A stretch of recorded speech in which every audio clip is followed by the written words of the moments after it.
Okay, here's a story that's become just common in this country.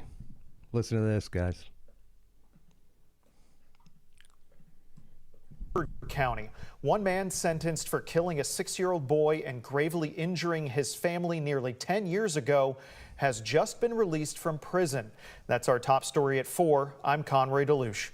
Back in 2018, Ronald Exantis was found not guilty of murder by reason of insanity and guilty but mentally ill on assault charges. Investigators say Exantis broke into a Versailles home in December 2015 and killed 6-year-old Logan Tipton. Detectives found it was a random killing. Exantis had driven from Indianapolis and broke into the Tipton home while the family was sleeping. He also attacked Tipton's father and siblings, and they survived. He attacked the whole family with a knife, stabbing all of them, but killing the little 6-year-old boy for no reason. It was just random. HAS 11 was there in 2015 when hundreds honored Logan's life at the community stadium in Versailles. Now, according to court records, Exantis was released yesterday after serving less than 7 years of his 20-year sentence. Less than 7 years for killing a little 6-year-old white boy. Look at him. Look at that fucker. He's free. Records show that he is out on supervised parole, but that will end in June of 2026. So disgusting. If your blood ain't boiling, man, you're not breathing or something. So the boy's father says, I've had my talks with God. I told the court if I ever cross paths with him, I will kill the man. I will kill him where he stands. So this puke, Ronald Exantis, he's 42, was released earlier from prison for good behavior. Good behavior. We don't care how good he is in prison. The only punishment is death. That's it. He needs to be put down. You can't just get away with something like this. Exantis entered the home through an unlocked door on the night of December 6th. And yeah, you got to keep your doors locked. Before I go to bed every night, I check every lock. I always do. Logan was stabbed repeatedly in the head so forcefully that the knife blade was bent. Sentenced to 20 years after being found not guilty by reason of insanity for the murder, and guilty but mentally ill on the assault charges. So they didn't even charge him for killing the kid. They just charged him for assaulting them. Am I right, man? There's no way we can let this stand. I don't know. He can't just be allowed to go out and live his life. It can't happen. With me on top of him. Just stood up and threw me 10, 15 feet across the room and went after her. Dean Tipton says December 7th, 2015 is a night that changed his life. He says his children woke him up. He then found a man attacking his children. And when I got to the top of the stairs, he attacked me. He come at me with the knife. The night took a tragic turn with the loss of a life, his 6-year-old son, Logan. Dean says immediately after Logan's death, he lost his will to live. I laid in bed. I gave up. I gave up on life. I gave up on my family. I gave up on everybody. I just wanted to die.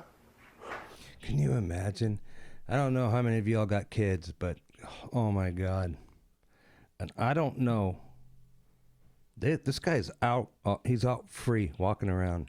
So I don't know what this dad plans on doing. I don't know if this dad means that if he just bumps into him, he's going to end his life, that dude's life. Or would he do what a lot of dads would do, is go get him? Is he going to go get him? And if he does go get him, if he kills the man that murdered his son, what will happen to him? He'll get life in prison, won't he? That motherfucker killed that little boy and is out in 7 years. They said less than 7 years.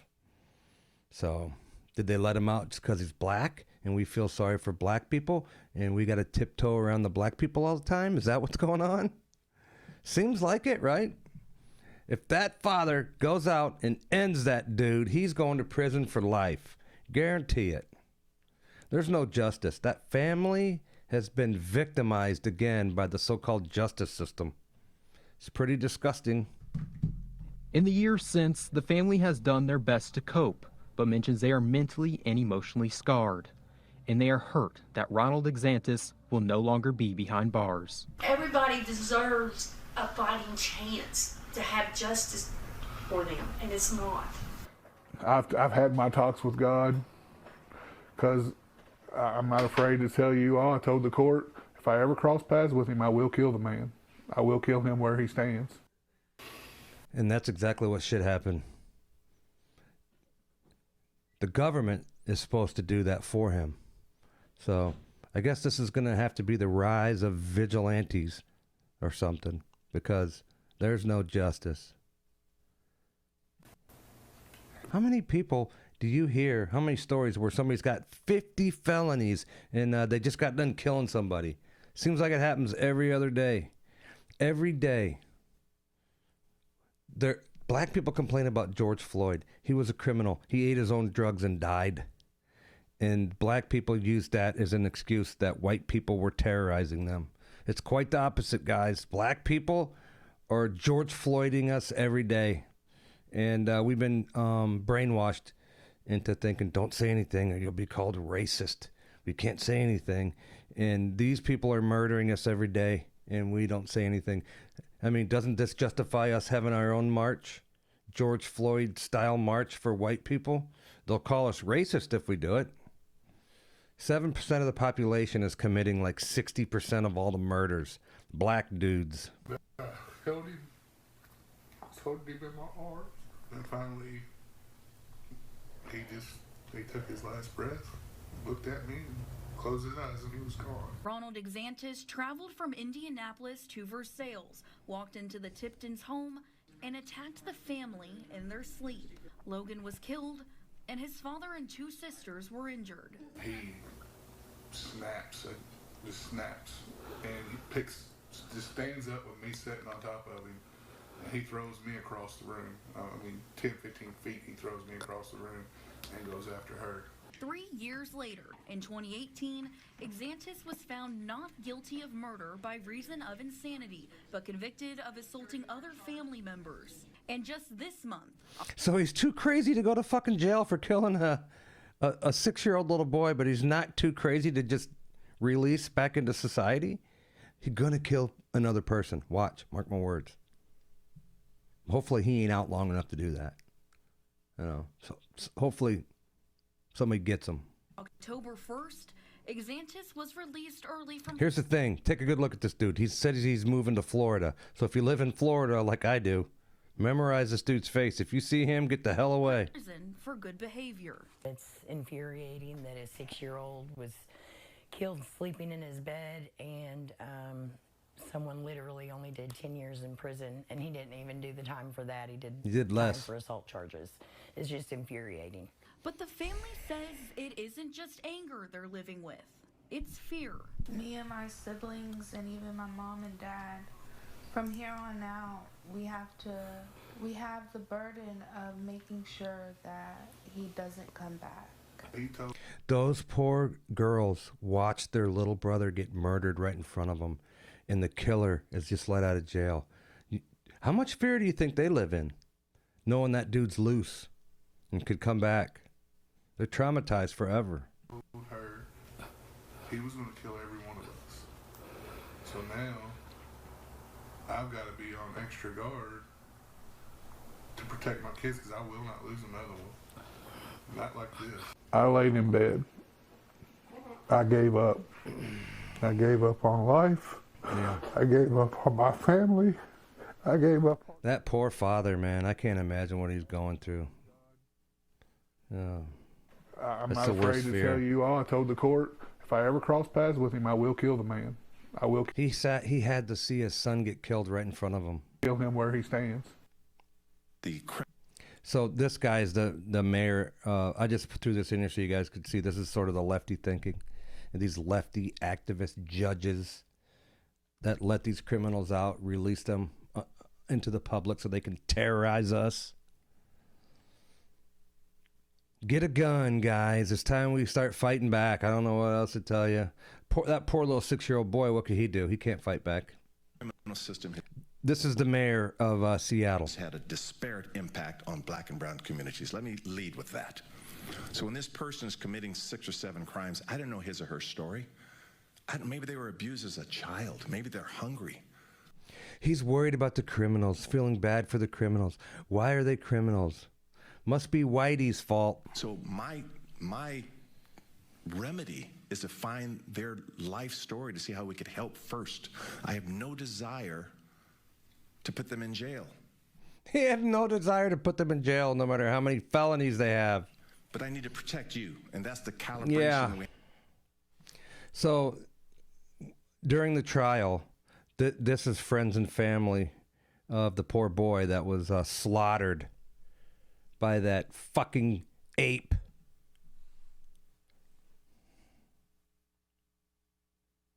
There he is, 6 years old, dead. Multiple knife wounds to the head, one of them so deep and hard that it bent the fucking knife blade. There he is, Ronald DeSantis. Spent 7 years after brutally murdering that poor child. I mean, this sounds like this can't possibly be true. Like this is some kind of fictional story. It's not. It's real life. It just happened. And it happens all the time and you just don't hear about it. I didn't hear about this story back in 2015. Did you? It's just so outrageous that they let him out that if it wasn't for social media, the regular legacy media, they'd never do a story on this ever. And that's why you probably didn't hear about it back then. Just take a good look at him, guys. He's moving to Florida. This is what he looks like with the shaved head. This is what he looks like with the full beard. He's probably going to go undercover when he moves to Florida. Here's the Kentucky parole board that let him out. I see 2 black people in there, and the rest of them are just some white liberal lefties. Easy on criminal lefties. No cash bail lefties. It's like the criminals have more rights than we do. So, black people run around thinking that white people are oppressing them. They keep saying that they're being hunted. It's quite the other way around, isn't it? Like I said, man, the 7% of the population is committing 60% of all murders. So, I don't know. Well, I do know. We got to lock people up. You know, if you're a violent criminal, you get to go to jail for decades. If you try to kill somebody, you should go to jail for good, for gone. If you kill somebody, death row for you, man. Let's stop fucking around. I'm sick of this shit. I feel so bad. You know? This is that Ukrainian girl. She was just killed by another black monster that hated white people, you know. And maybe that dude went in there and busted in that house and tried to kill the whole family because they were white. I wouldn't doubt it. And the guy that killed this poor Ukrainian girl, he's going to plead insanity too. He's not even in jail. He's in some kind of nut house. Stabbed her in the neck, dead. 3 black people sitting on the train there didn't do shit to help. Why would they, right? They all hate white people. Anyways, if this doesn't make you fucking sick and irate, we should have our own march. Our side doesn't riot and burn and fucking loot everything. We're not the same, I guess, right? Anyways, this got me all pissed off. All right, I'll see you on the next one. All right. After I made that video, I saw this on X. Matt Walsh says that this case should get a lot more attention, should be massively viral. We need the White House on it. A man who broke into a house and stabbed a child to death is now walking free. One of the most heinous miscarriages of justice in American history. And then Caroline Leavitt, the press secretary, retweeted it and says, I can confirm the White House is looking into this. It's wholly unacceptable for a child killer to walk free after just several years in prison. So hopefully Trump can do something about it. Hopefully Trump can do something about it before that father gets to him and has to throw his whole life away. You know what I mean? Come on, Trump. Get on this shit.